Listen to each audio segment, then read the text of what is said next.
Guys welcome back to my channel. आशा करी তোমরা সবাই খুব ভালো আছো। আমি তোমাদের সাথে আজকে বেবি ল্যাকটোজ ইনটলারেন্স প্রবলেম নিয়ে ডিসকাস করব। কিন্তু তোমাদের সকলের এই কথাটা শুনে মনে হবে যে এটা তোমরা খুব কমন শুনেছো, সবার কাছেই শুনেছো বেবিদের ল্যাকটোজ ইনটলারেন্স প্রবলেম হয় বা হলে কি হতে পারে। বাট আমার ক্ষেত্রে এক্সপিরিয়েন্সটা একটু ডিফারেন্ট, তাই আমি ভাবলাম তোমাদের সাথে একটু ভিডিওর মাধ্যমে এটা শেয়ার করি। বিকজ এই ভিডিওর ইনফরমেশনটা আশা করি অনেকেরই কাজে লাগবে, কারণ অনেক লোকেরাই বুঝতে পারে না যে বেবিদের এই প্রবলেমটা ঠিক কখন কিভাবে হলে ধরা পড়বে। কারণ অনেক বেবিকে দেখে মনে হয় যে নর্মাল, কিন্তু তবুও তারা ল্যাকটোজ ইনটলারেন্স হয়। তো আমার এই ভিডিওটা তোমরা এন্ড অবধি দেখো এবং খুব ভালোভাবে শোনো, তাহলে বুঝতে পারবে যে বেবিদের ল্যাকটোজ ইনটলারেন্স এক রকমের হয় না। অনেক বেবি অনেক রকমের ল্যাকটোজ ইনটলারেন্স হয়। তো আমার এক্সপিরিয়েন্সটাও সেরকমই কিছুটা। তো তোমাদের সাথে আমি ডিটেলসে পুরোটা শেয়ার করছি, ভালোভাবে ভিডিওটা দেখো, আশা করি তোমাদের খুব হেল্প হবে। আর আমার ভিডিওটা ভালো লাগলে please like share and subscribe করতে ভুলো না। আর আমাকে কমেন্টেও জানিও তোমরা তোমাদের কি কি এক্সপিরিয়েন্স। আমি আমার এক্সপিরিয়েন্সটা তোমাদের সাথে আজ শেয়ার করছি। আমার বেবি জন্ম থেকেই ল্যাকটোজ ইনটলারেন্স ছিল, কিন্তু সেটা প্রথমেই ওর ধরা পড়েনি। বিকজ অনেক বেবিদের এরকম হয় কি প্রথমে কিছুদিন হয়তো ওরা অনেক স্প্লিট আপ করে। তো আমার বেবিকে হসপিটালে যে 2-3 দিন ও ছিল, ওকে ব্রেস্ট ফিডিং এর পাশাপাশি ওকে ফর্মুলা মিল্ক দেওয়া হয়েছিল। তো ওই ফর্মুলা মিল্কটা দেওয়ার সঙ্গে সঙ্গেই না ও একটু একটু করে বমি করতো। কিন্তু ওখানে তখন ডাক্তাররা বলেছিল যে না, এটা খুব নর্মাল, বাচ্চাদের একটু একটু করে মাঝে মাঝে স্প্লিট আপ হয় এবং সেটা 2-3 মাসে আবার ঠিকও হয়ে যায়, কারণ তখন ওদের ডাইজেস্টিভ সিস্টেমটা অতটা ম্যাচিওর থাকে না। তাই ওরা বাইরের কোনো ফর্মুলা মিল্ক নিলে অনেক সময় একটু একটু স্প্লিট আপ করে। তো এটা খুব কমন। আমি 2-3টে ডক্টরের সাথে কনসাল্ট করেছিলাম, 2-3টে ডক্টরই সেম বলেছিল। আশা করি তোমাদেরও এরকম এক্সপিরিয়েন্স হবে। অনেক ডাক্তারই তোমাদেরকে বলবে যে হ্যাঁ এটা খুব কমন, এরকম হতেই পারে বেবিদের সাথে। কিন্তু আমি যখন বাড়ি এলাম তারপর থেকে আমার বেবিকে আমি এক্সক্লুসিভ ব্রেস্ট ফিডিং করানো স্টার্ট করি, কারণ আমার ব্রেস্ট মিল্ক ভালোই ছিল। তো আমি ওকে এক্সক্লুসিভ ব্রেস্ট ফিডিং করাতাম। কিন্তু আমি দেখলাম মাঝে মাঝেই ও ব্রেস্ট ফিডিং এর পরেও স্প্লিট আপ করছে। তো সেই স্প্লিট আপটা ফর্মুলা মিল্ক যেমন খেলে সঙ্গে সঙ্গেই করছিল সেরকম নয়, কিন্তু ও স্প্লিট আপ করতো। তখন আমি বুঝতে পারছিলাম না যে কেন করছে। তখনও আমি আবার অনেক ডাক্তারের সাথে কনসাল্ট করি। সেই ডাক্তাররা তখনও আমাকে সেম বলে যে ও যেহেতু এক্সক্লুসিভ ব্রেস্ট ফিডিং বেবি, ওর কোনো অসুবিধা নেই, ও খেতে পারুক, মানে খেতে থাকুক ব্রেস্ট মিল্ক, ওর কোনো অসুবিধা নেই। 2-3 মাস সময় দাও, 2-3 মাসের মধ্যে ওর ডাইজেস্টিভ ট্র্যাকটা ইমপ্রুভ হয়ে গেলেই ঠিক হয়ে যাবে। কিন্তু তাতেও আমি দেখছিলাম যে আমার মনের মধ্যে একটা হয় যে এত স্পিড আপ করছে তাহলে কি করে হবে, ওর ওয়েট গেনিংটা ঠিকঠাক হচ্ছে কিনা। তো ওর ওয়েট গেনিংটা ঠিকঠাক হচ্ছিল, মানে প্রথম 2-3 মাসে যে ওয়েট গেনটা করা সেটাও ঠিকই হচ্ছিল। ডাক্তাররা মাঝখানে ওকে বিভিন্ন রকম গ্যাস বা এই ধরনের ওষুধও দিয়েছিল। ডমস্টল বেবি একটা নাম, তোমাদেরকে আমি বলবো। এরা অনেক সময় ডাক্তাররা বাচ্চারা যদি বমি করে বা গ্যাস হয় ভেবে বমি করে, তো তখন ডাক্তাররা এই ওষুধটা খুব কমন দেয় যে তুমি এটা খাওয়াও বা র্যানট্যাক খাওয়াও, মানে বাচ্চাদেরকেও ওই গ্যাসের ওষুধগুলো দেয়। কিন্তু মানে এক্সক্লুসিভ ব্রেস্ট ফিডিং করছে তারপরেও এত গ্যাস হচ্ছে কিভাবে, এটা নিয়েও খুব একটা মনের মধ্যে প্রশ্ন হচ্ছিল যে আমি কি কিছু এমন খাচ্ছি যার জন্য ওর গ্যাস হচ্ছে। যে ডাক্তারকে সেটাও জিজ্ঞাসা করা হয়, তখন তারা বলে যে না, মায়ের খাবার থেকে সেরকম কিছু হওয়ার কথা নয়। তবু আমি খুব সাবধানে মেনেই চলতাম যে আমি এমন কোনো খাবার খেতাম না যেটা থেকে ওর গ্যাস হবে। পরে আমি অনেক রিসার্চ করে দেখেছি যে এরকম ভাবে হয়ও না, এবং তোমরা শোনো পুরোটা, তাহলে বুঝতে পারবে কি হয়েছিল। তো 3 মাস যখন ওর বয়স, তখনও যখন ও প্রচন্ড বমি করছে, মানে স্প্লিট আপটাও কিছুতেই কমছে না, তখন আমি মানে আরেকটু বাইরে গিয়ে রিসার্চ করা স্টার্ট করি, মানে বাইরের কিছু ডক্টরের সাথে কনসাল্ট করি। তখন আমি জানতে পারি যে ও মাইল্ড ল্যাকটোজ ইনটলারেন্স, এরকম খুব রেয়ার কেসেই বেবিদের হয়। অনেক বেবিরা ফর্মুলা খেলে ল্যাকটোজ ইনটলারেন্স হয়, তখন ডাক্তাররা ইজিলি ফর্মুলাটাকে অন্য ফর্মুলায় শিফট করে দেয়, কোনো অসুবিধা হয় না। যেহেতু ও এক্সক্লুসিভ ব্রেস্ট ফিডিং ছিল, সেহেতু ডাক্তারদের কাছে বোঝাটা খুব অসুবিধা ছিল যে এক্সক্লুসিভ ব্রেস্ট ফিডিং কিন্তু ও বমি কেন করছে। ও যে ল্যাকটোজ ইনটলারেন্স, এবং সেটা পুরোপুরি নয়, ওর একটা লিমিটেড মাত্রা অবধি ল্যাকটোজ ও টলারেট করতে পারতো, তার বেশি হলেই পারতো না। এবং আমি তোমাদের যেরকম বললাম যে ও সবসময় ব্রেস্ট মিল্ক খাওয়ার পর সবসময় করতো না, কিন্তু ব্রেস্ট মিল্ক খেয়েও বমি করতো। এটাই ছিল প্রবলেম যে কেন করছে। তখন আমি দেখলাম আমি যখন যখন কোনো মিল্ক প্রোডাক্ট খাই তখনই ও বেশি বমি করে। তো আমি একজন ডক্টরের সাথে যখন কনসাল্ট করলাম, ওনার নাম আমি বলছি, উনি কলকাতায় বসেন, সুরক্ষা বালিগঞ্জে, ডক্টর প্রভাত প্রসূন গিরি। উনি আমার চেনা পরিচিত একজন দাদাই হন। তো পরে আমি ওনার সাথে কনসাল্ট করি। উনি খুবই ভালো একজন পিডিয়াট্রিক। তোমাদের কোনো সমস্যা হলে ওনার কাছে যেতে পারো। আমি আজ অব্দি যতজনকে ওনার নাম রেকমেন্ড করেছি, যারা যারাই ওনার কাছে গেছে তারা প্রত্যেকেই উপকৃত হয়েছে। এবং তোমাদের যদি বেবিদের কোনো সমস্যা থাকে, উনি ভীষণ ওয়েল নোন একজন ডক্টর। তো তোমরা ওনার কাছে যেতে পারো। আমি এখানে ওনার নাম ডিটেলসটা শেয়ার করে দেবো তোমাদের সাথে। যাই হোক, উনি আমাকে বললেন যে কিচ্ছু করতে হবে না, বেবিকে কোনো রকম ওষুধ দিতে হবে না, তুমি শুধুমাত্র মিল্ক প্রোডাক্ট খাওয়া বন্ধ করে দাও। এবার আমি তো এটা জানতাম যে মায়ের কোনো খাবার থেকে বেবির কিছু হওয়ার কথা নয়। তো তখন আমি সেটা নিয়ে যখন জিজ্ঞাসা করলাম, তখন উনি আমায় বললেন যে না, মায়ের কোনো খাবার খাওয়া থেকে বেবির কিছু হয় না। মা যদি কোনো স্পাইসি কিছু খেলো তার জন্য বেবির গ্যাস হয় না। মায়ের স্পাইস থেকে বেবির কাছে মিল্কে সেটা কিছুভাবে যায় না। কিন্তু মা যদি কোনো মিল্ক প্রোডাক্ট খায়, এমনি আমাদের হিউম্যান বডিতে ল্যাকটোজের মাত্রা থাকে 7 পয়েন্ট, মানে মায়ের দুধে নর্মাল ল্যাকটোজের মাত্রা হচ্ছে 7 পয়েন্ট। সেইটাই আমার বেবি টলারেট করতে পারে। এর থেকে যদি বা মাত্রাটা একটু বেড়ে যায়, সেটা বেবি টলারেট করতে পারে না। আমি যখনই কোনো মিল্ক প্রোডাক্ট খেতাম, আমার ল্যাকটোজের মাত্রাটা শরীরে বেড়ে যেত। সেই মিল্কটা যখন আমার বেবি আমার থেকে কনজিউম করতো, তখন ওর বমি হতো। এটাই ছিল মেইন রিজন। এবং এর জন্য ও 3 মাস অনেক সাফার করেছে। আমি 3 মাস ওকে অনেক চেষ্টা করে ওর এই বমিটা কমাতে পারছিলাম না। কিন্তু ডাক্তারের এই একটা ছোট্ট সাজেশন আমার পুরো প্রবলেম সলভ করে দেয়। এবং আমার মনে হলো যে এরকম হয়তো অনেক মায়েদের সাথেই হয়, অনেক মায়েরাই হয়তো এরকম অনেক ডক্টরদের কাছে যায় যারা বলে এক্সক্লুসিভ ব্রেস্ট ফিডিং, কোনো অসুবিধা নেই, বমি করছে, হতেই পারে।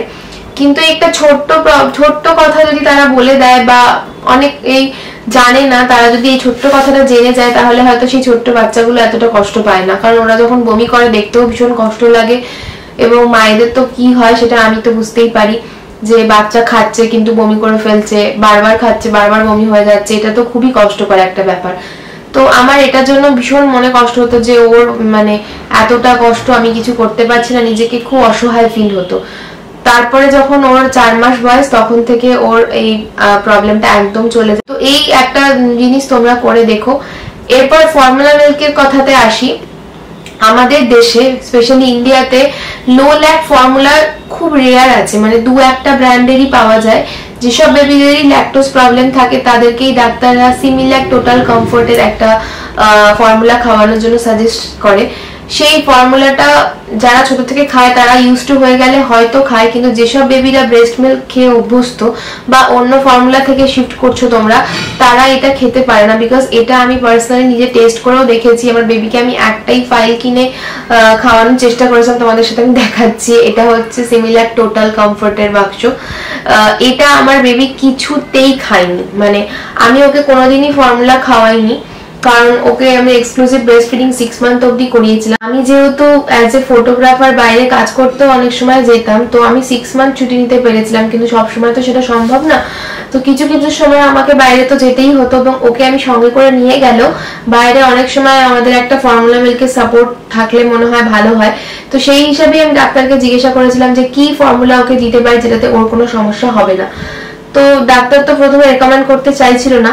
তারপরে ডাক্তার এই ফর্মুলাটাই সিমিল্যাক টোটাল কমফোর্ট এটাই আমাদের সাজেস্ট করেছিল। তো এটা আমি ওকে কিছুতেই খাওয়াতে পারিনি, বিকজ এটা ভীষণই বিটার টেস্ট। এতটাই তেতো, একটা ছোট বাচ্চা যে ব্রেস্ট মিল্ক খেয়ে অভ্যস্ত বা যে অন্য কোনো ফর্মুলা খাচ্ছে, তার পক্ষে এটা খাওয়া কোনোভাবেই সম্ভব নয়। এটা নিয়ে অনেকে অনেক প্রশ্ন করে যে এই ফর্মুলাটা কি আদেও ভালো খেতে বা তেতো খেতে। তো আমি বলবো এটা সত্যি কথা যে এটা তেতো খেতে, এটা কোনো বাচ্চা সহজে খেতে চাইবে না, যদি না সে একদম ডে 1 থেকে এটাই খায়। ডে 1 থেকে যদি এটাই কেউ খেয়ে অভ্যস্ত হয়, তাহলে তার কাছে জানা সম্ভব না যে অন্য কিছু অন্যরকম টেস্ট আছে, ব্রেস্ট মিল্কের টেস্ট অন্যরকম বা অন্য ফর্মুলার অন্যরকম টেস্ট, সেটা সে জানবে না। কিন্তু তুমি 2-3 মাস পরে শিফট করো বা 6 মাস পরে কোনো বাচ্চাকে এই ফর্মুলায় শিফট করো, সে এটা কিছুতেই অ্যাকসেপ্ট করতে পারবে না। তো আমার মেয়ে যথারীতি এটা অ্যাকসেপ্ট করছিল না। তখন আমি খুব অসুবিধায় পড়ে যাই যে আমি কি ওকে খাওয়াবো, যেটা অ্যাটলিস্ট আমার একটা সাপোর্ট সিস্টেম হিসেবে থাকবে। তো তখন আমি ডাক্তারকে জিজ্ঞাসা করি, জানতে পারি যে ইন্ডিয়ায় সেরকম ভালো কোনো লো ল্যাক ফর্মুলা মিল্ক পাওয়া যায় না। একটা পাওয়া যায় যে একদমই ল্যাকটোজ ফ্রি, মানে যেগুলো সোয়া মিল্ক বা এই ধরনের তৈরি, সেগুলো পাওয়া যায়, আর এই সিমিলাক টোটাল কমফোর্ট পাওয়া যায়। আর একটা পাওয়া যায় ন্যান লো ল্যাক বলে, যেটাতে তোমার ল্যাকটোজের মাত্রাটা অনেকটা ব্রেস্ট মিল্কের মতোই। সিমিলাক টোটাল কমফোর্টের তোমরা পেছনে যদি বাক্সটা পড়ে দেখো, এখানে ল্যাকটোজ আছে 1.5%। তো এইটা খেলে কোনো বাচ্চারই কোনো সমস্যা হয় না। যারা ল্যাকটোজ ইনটলারেন্স বেবি বা মানে যাদের এরকম স্প্লিট আপ হচ্ছে, সেসব বাচ্চারা এই ফর্মুলাটা খেলে শারীরিকভাবে খুব ভালো থাকে এবং এটা অ্যাকসেপ্ট করে নেয় খুব মানে ইজিলি শরীর। কিন্তু ওরা টেস্টের জন্য এটা খেতে পারে না। ন্যান লো ল্যাকের টেস্টটা ঠিকঠাক ভালো, কিন্তু ন্যান লো ল্যাকের ল্যাকটোজের মাত্রা হচ্ছে 7%, সরি, ল্যাকটোজের মাত্রা 7%। তো যে বাচ্চা ব্রেস্ট মিল্ক অ্যাকসেপ্ট করতে পারছে সেই বাচ্চা ন্যান লো ল্যাক অ্যাকসেপ্ট করে নিতে পারবে, কারণ আমার মেয়ে ওটা অ্যাকসেপ্ট করতে পেরেছিল। কিন্তু যে বাচ্চা একদম টোটালি ল্যাকটোজ ইনটলারেন্স, মানে একদমই সে ল্যাকটোজের কোনো প্রোডাক্টই খেতে পারে না, ইভেন ব্রেস্ট মিল্কও খেতে পারে না, সে কিন্তু ওটা খেতে পারবে না। এটা কিন্তু আমার ডাক্তার আমাকে বারবার বলেছিল যে যে বাচ্চা একদম মানে ল্যাকটোজ ইনটলারেন্স, সে কিন্তু এটা পারবে না, তুমি ট্রাই করে দেখো, যদি পারে তাহলে এটা খাও। তো আমি ওটা ট্রাই করেছিলাম, এবং আমার মেয়ে যেহেতু ব্রেস্ট মিল্কটা পরে মানে ওর খেয়ার কোনো সমস্যা হচ্ছিল না, ও 7% অবধি ল্যাকটোজ টলারেট করতে পারছিল, সেহেতু ও ন্যান লো ল্যাকটাও অ্যাকসেপ্ট করতে পেরেছিল। কিন্তু এরকম অনেক বাচ্চা আছে যারা একদমই ল্যাকটোজ ফ্রি, তাদেরকে অন্য ল্যাকটোজ ফ্রি মিল্ক খাওয়াতে হয়, তাদের পক্ষে এগুলো খাওয়া একদমই সম্ভব নয়। আরো একটা ইম্পর্টেন্ট ব্যাপার হলো যে আমার বেবি 6 মান্থ পরে যখন থেকে সে সলিড খাবার খাওয়া স্টার্ট করেছে, তখন থেকে কিন্তু ওর আর এই প্রবলেমটা নেই, মানে ও কিন্তু মিল্ক প্রোডাক্ট খেতে পারে। মানে আমরা প্রথমে ভাবছিলাম ও যেহেতু ল্যাকটোজ ইনটলারেন্স, ওকে হয়তো মিল্ক প্রোডাক্ট দিলে ও খেতে পারবে না, বা সেক্ষেত্রে ওর কোনো সমস্যা হতে পারে। তো এখানে কিন্তু আমার বেবির কোনো সমস্যা হয় না। ও পনির খায়, দই খায়, ছানা খায় এবং পায়েসও খায়, এসব জিনিস আমরা ওকে দিই। ডিরেক্ট ওকে কাউ মিল্ক আমরা এখনো দিই না, ওর এখন 17 মাস বয়স, কিন্তু ওকে ডিরেক্ট কাউ মিল্ক দিই না, বিকজ 2 বছরের আগে সেটা দেওয়া বাচ্চাকে উচিত নয়। বাট মিল্কের তৈরি বিভিন্ন রকম প্রোডাক্ট ওকে খাওয়ানো হয়, এবং সেটা ও খুব মজা করেই খায়, এবং খেয়ে সত্যি করার কোনো সমস্যা হয় না।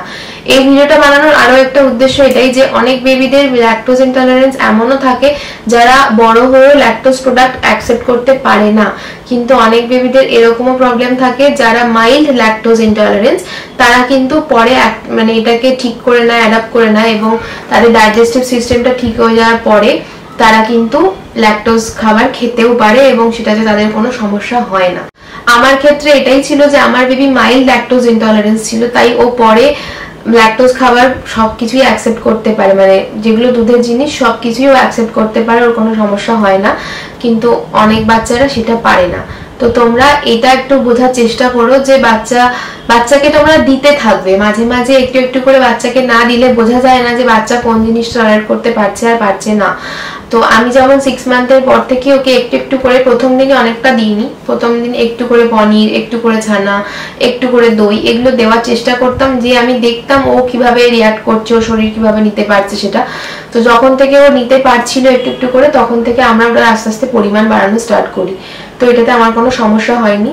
তো বেবিকে সলিড ফুড খাওয়ানোটা কিভাবে মানে শুরু করতে হবে এবং কিভাবে বেবিকে নতুন নতুন খাবার দিতে হবে, আমি সেই ব্যাপারেও একটা ভিডিও বানাবো তোমাদের সাথে। তো সেটার জন্য তোমরা আমার চ্যানেলটা ফলো করে রেখো, আশা করি তোমরা পরবর্তী আরো ভালো ভালো ভিডিও এন্ড টিপস আমার থেকে পাবে। তো এইটা আমার ছিল এক্সপিরিয়েন্স, আমার মেয়েকে ব্রেস্ট ফিডিং এর এক্সপিরিয়েন্স। আমার এক্সপিরিয়েন্সটা আশা করি তোমাদের অনেকেরই কাজে লাগবে। তো আমার এই ভিডিওটা কেমন লাগলো তোমরা জানিও, এবং তোমাদের কি কি এক্সপিরিয়েন্স সেটাও আমার সাথে কমেন্ট বক্সে শেয়ার করো।